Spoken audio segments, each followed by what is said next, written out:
अच्छे लोगों के साथ हमेशा बुरा क्यों होता है? गीता में श्री कृष्ण ने दिया है अर्जुन को इसका जवाब।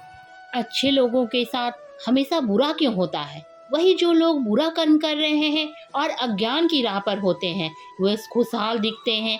श्री कृष्ण ने इसका जवाब गीता में दिया है। आपने महसूस किया होगा कि जो लोग अच्छे कर्म करते हैं वह परेशान रहते हैं, वही जो बुरे कर्म कर रहे हैं वह खुश ही रह रहे हैं। अच्छे कर्म करने वाले परेशान होते हैं कि आखिर उन्हें इतनी परीक्षा क्यों देनी पड़ रही है, जबकि अधर्म की राह में वह खुश हैं और जिंदगी का लुत्फ उठा रहे हैं। अगर आपके मन में भी ये सवाल आया है तो आज हम आपको इसका जवाब देंगे। ये जवाब वो है जो भगवान गीता में लिखा है और श्री कृष्ण ने अर्जुन को दिया है। भगवान गीता में वर्णित कथा के अनुसार जब भी अर्जुन के मन में कोई दुविधा होती थी तो वह श्री कृष्ण के पास पहुंच जाते थे। एक बार की बात है, अर्जुन भगवान श्री कृष्ण के समीप आकर कहा कि वो दुविधा में है और इसका जवाब वह श्री कृष्ण से चाहता है। श्री कृष्ण ने पूछा कि क्या सवाल है? अर्जुन ने कहा, मुझे यह जानना है कि अच्छे लोगों के साथ हमेशा बुरा ही क्यों होता है, वही बुरे लोग खुशहाल दिखते हैं। अर्जुन के मुंह से ऐसी बातें सुनकर श्री कृष्ण मुस्कुराए और कहा, मनुष्य जैसा सोचता है और महसूस करता है वैसा कुछ नहीं होता, बल्कि अज्ञानता की वजह से वो सच्चाई नहीं समझ पाता है। अर्जुन उनकी यह बात समझ नहीं पाया। इसके बाद श्री कृष्ण ने कहा, वो जानते हैं। श्री कृष्ण ने अर्जुन से कहा, पार्थ, मैं तुम्हें एक कथा सुनाता हूँ, उसे सुनकर तुम समझ जाओगे कि हर प्राणी को उसके कर्म के हिसाब से फल मिलता है। प्रकृति हर किसी को अपनी राह चुनने का मौका देती है। अब वो मनुष्य ही इच्छा पर निर्भर करता है कि उसे धर्म की राह पर चुनना है या अधर्म की। कथा शुरू करते हुए श्री कृष्ण ने कहा, एक नगर में दो पुरुष रहा करते थे। एक पुरुष व्यापारी था जिसके जीवन में धर्म की बहुत महत्वता थी। वह पूजा पाठ में यकीन रखता था। वह हर रोज मंदिर जाता था और दान धर्म की करता था। हर रोज भगवान की पूजा करता था। वही दूसरा पुरुष बिल्कुल विपरीत था। वह हर रोज मंदिर तो जाता था लेकिन पूजा करने नहीं बल्कि मंदिर के बाहर से जूते चुराने जाता था। उसे दान और धर्म से कोई लेना देना नहीं था।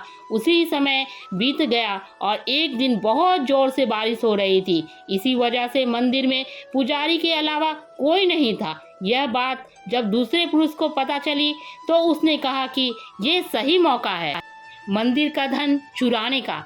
पंडित से नजर बचाकर उसने मंदिर का सारा धन चुरा लिया।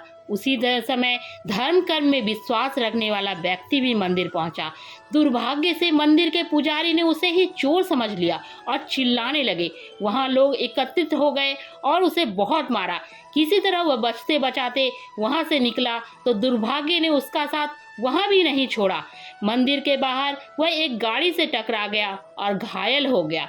फिर तो व्यापारी लंगड़ाते हुए घर जाने लगा तो रास्ते में उसकी मुलाकात उस पुरुष से हुई जिसने मंदिर से धन चुराया था। उसने कहा, आज तो मेरी किस्मत चमक गई, एक साथ इतना सारा धन मिल गया।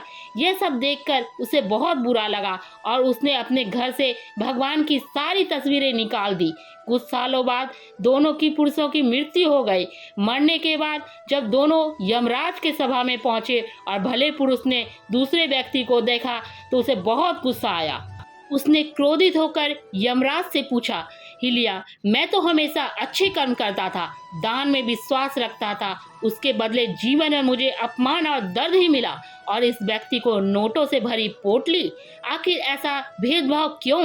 इस पर यमराज ने कहा, पुत्र, तुम गलत समझ रहे हो। जिस दिन तुम्हारी गाड़ी से टकराई हुई थी वह दिन तुम्हारे जीवन का आखिरी दिन था, परंतु तुम्हारे अच्छे कर्म की वजह से तुम्हारी मौत सिर्फ एक छोटी सी चोट में बदल गई। तुम इस दुष्ट व्यक्ति के बारे में जानना चाहते हो? दरअसल इसके भाग्य में राजयोग था, मगर इसके कुकर्म और अधर्म की वजह से वह सिर्फ एक छोटी सी धन की पोटली में बदल गई। कथा सुनाने के बाद श्री कृष्ण अर्जुन से कहते हैं, पार्थ, क्या अब तुम्हें तुम्हारे सवाल का जवाब मिल गया? ऐसा सोचना कि भगवान तुम्हारे कर्मों को नज़रअंदाज कर रहे हैं यह बिल्कुल भी असत्य है। भगवान